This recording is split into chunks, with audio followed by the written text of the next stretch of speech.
Today's testimony comes from a brave sister in Saudi Arabia. What she experienced is unlike anything you've heard, and you won't want to miss a moment. Stay with us until the end to truly grasp the power of her story. My name is Aaliyah. I never thought reading one sentence would turn my entire world upside down, but in that moment, I knew. My life as a Muslim was about to shatter forever. I was born in Saudi Arabia, into a family that valued tradition, honor, and above all, faith. Islam wasn't just our religion, it was our entire existence. From the way we dressed to the way we breathed, everything pointed back to Allah. My father was a respected sheikh, a man people traveled miles to consult. To many, he was a guardian of truth. To me, he was a fortress, unshakable, unquestionable. My mother was gentler, quiet, but her devotion ran just as deep. I'd often find her in the early morning light, whispering du'as with her eyes closed, tears streaming down her face, always praying for our family, for forgiveness, for paradise. I was proud to be Muslim. As a child, I memorized surahs before I even learned how to write my name. I wore the hijab with joy. I fasted every Ramadan with pride. There was never a moment I doubted what I believed, until the day I did. It was an ordinary day at the university. I had finished my lectures early, and the library seemed like a peaceful place to wait before my bus arrived. I wasn't looking for answers. I wasn't even asking questions, but somehow that day, they found me. I sat down near the philosophy section, my favorite, and noticed a small, worn-out book on a table nearby. I didn't think much of it. Probably someone's forgotten copy of a novel or academic text. But when I glanced at the spine, my heart stopped. It was a Bible. I froze. My eyes darted around. Who had left it there? Why was it there? I had never touched a Bible before, not once. We were told it was corrupted, that Christians believed Jesus was God, a blasphemy beyond comprehension. I wasn't supposed to even look at it. But for reasons I still can't explain, my fingers moved on their own. I picked it up. It felt light, but heavy, like I was holding something dangerous, forbidden. I told myself just one page, just to see what it says, nothing more. I opened it to the Gospel of Matthew. My eyes landed on one verse, and the words struck my soul like lightning. "Come to me, all you who are weary and burdened, and I will give you rest." I read it again. "Come to me." There was a gentleness in those words that caught me off guard. Not commands, not rules, not punishments, an invitation. My throat tightened. I quickly closed the book and shoved it back where I found it. My hands trembled. What am I doing? I asked myself. That night, I couldn't sleep. Those words echoed in my mind like a bell in a cave. "Come to me, and I will give you rest." Rest from what? I didn't know, but I wanted to. Days passed. I tried to ignore the feeling. I kept myself busy, attended every prayer, recited the Quran with renewed effort, spent more time with my religious friends, but deep inside, something had shifted. The peace I had always felt in prayer was no longer there. It was as if a quiet war had begun inside me. And then came the night that changed everything. My roommate had gone home for the weekend. I was alone in the dorm, and the silence was deafening. I opened my laptop and began searching. Not for anything specific, just trying to silence the chaos inside me. Somehow, I found myself on a Christian forum. It wasn't what I expected. No hatred, no mockery, just testimonies. People sharing stories about how they had encountered Jesus, how their lives had been transformed. Something about their stories, it felt real, raw, honest. They spoke of a love that pursued them, a grace that forgave them, a joy that filled the darkest places. I was drawn to it, but also terrified.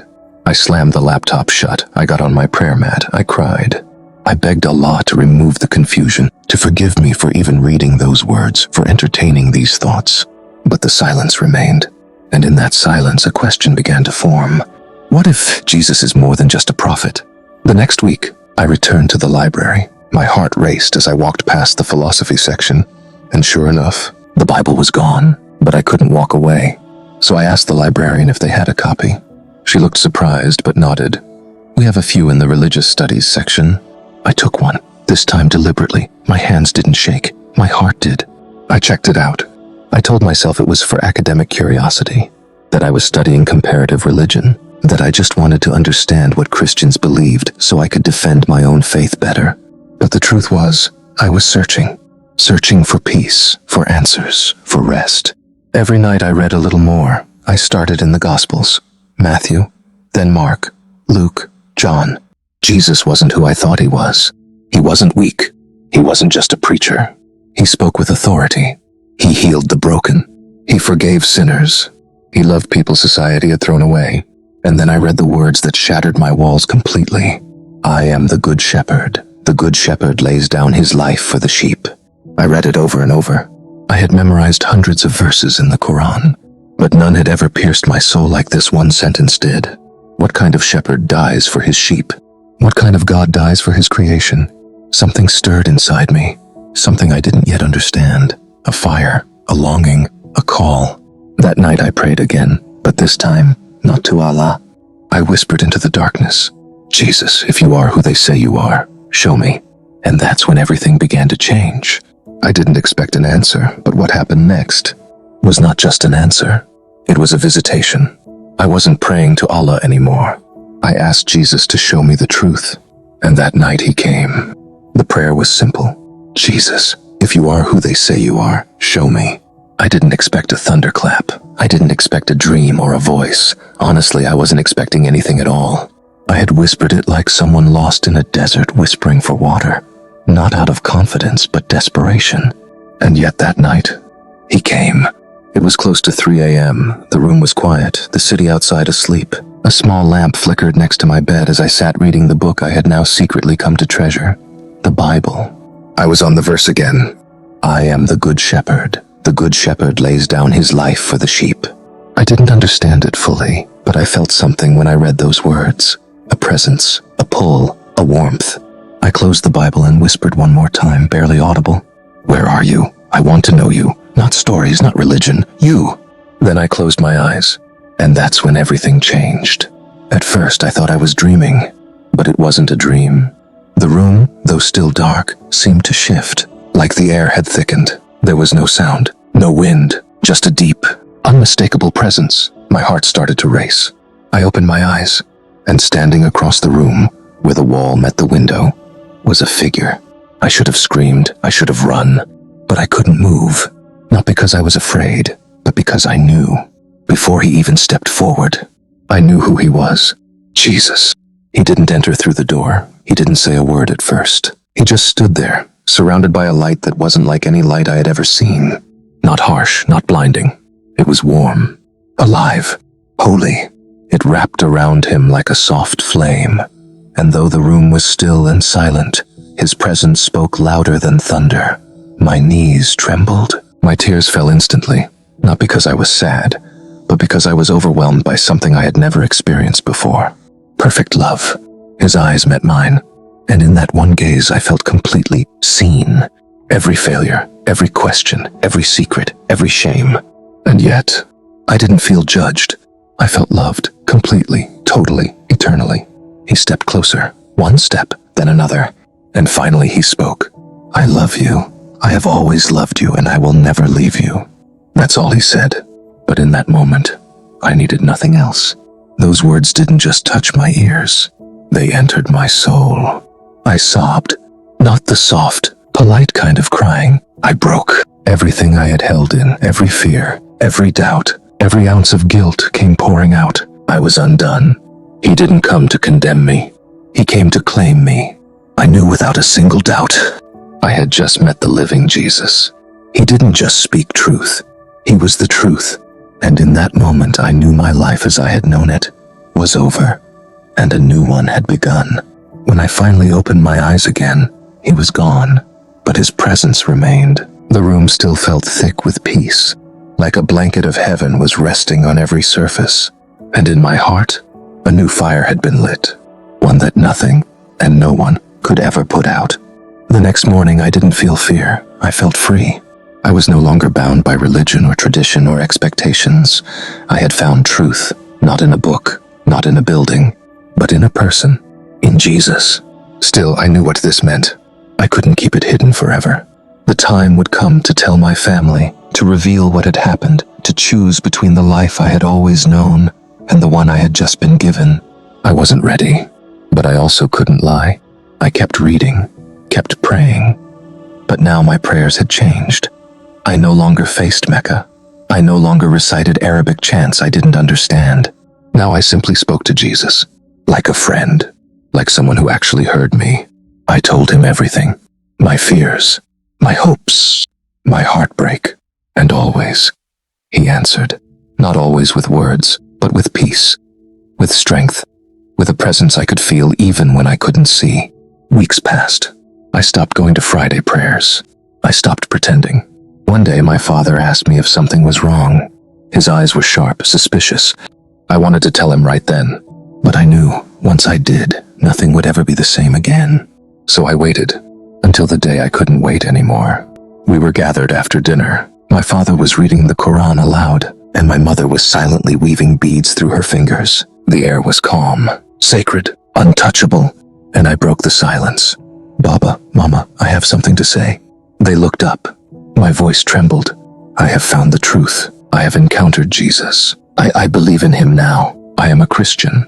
For a moment there was nothing, just silence. And then, the storm came. My father stood up, knocking over his chair. His voice thundered. You what? My mother covered her face and began to cry.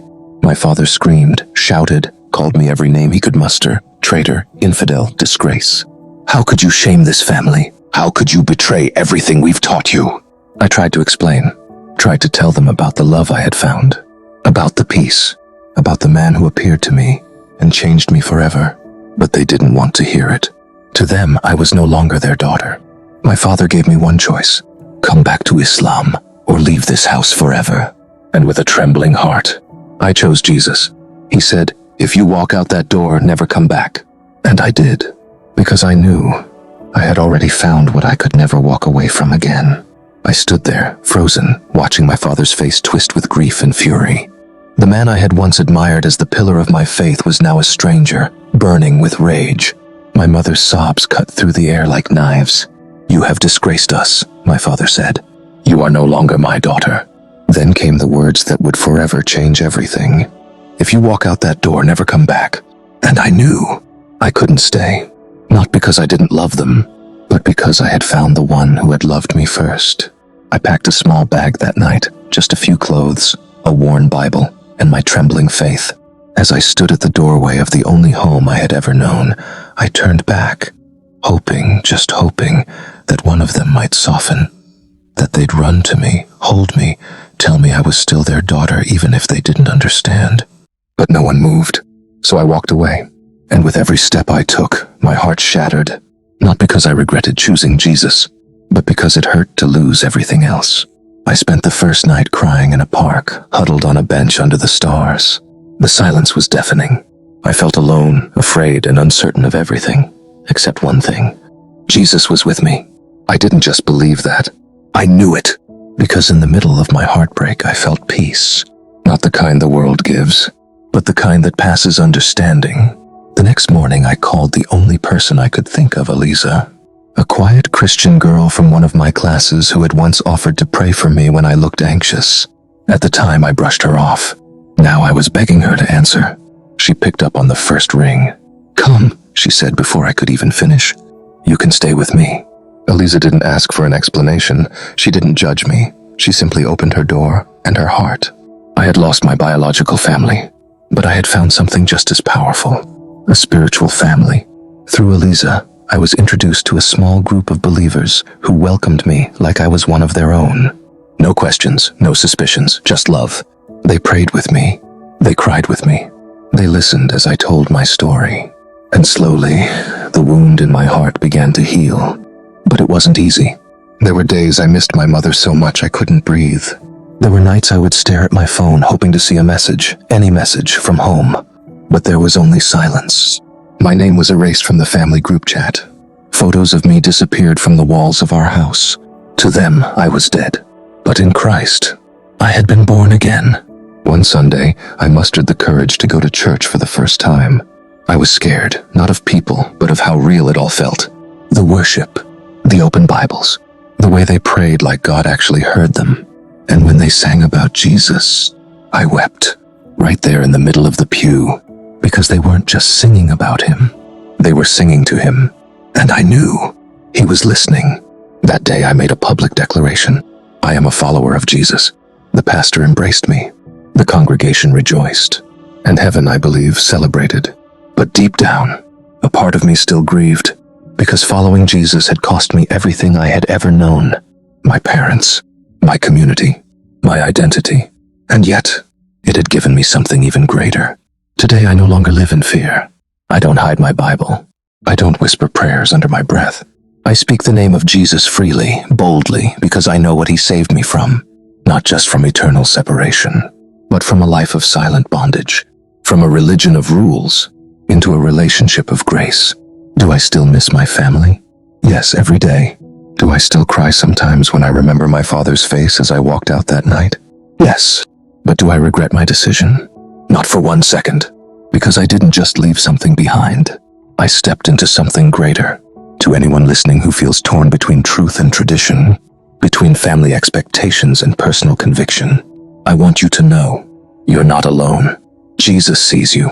He loves you. And he will never abandon you. Not even when the world does. My name is Aaliyah. I was born into Islam, raised in a devout Muslim home, taught that Jesus was just a prophet. But now, I know the truth. Jesus is my savior. He is alive, and he is worth everything. If this story touched your heart, please don't keep it to yourself. Like, share, and comment Jesus is King to let the world know that his love reaches into even the darkest places. Subscribe for more life-changing testimonies. And remember, you may be rejected by the world, but you are always accepted by God.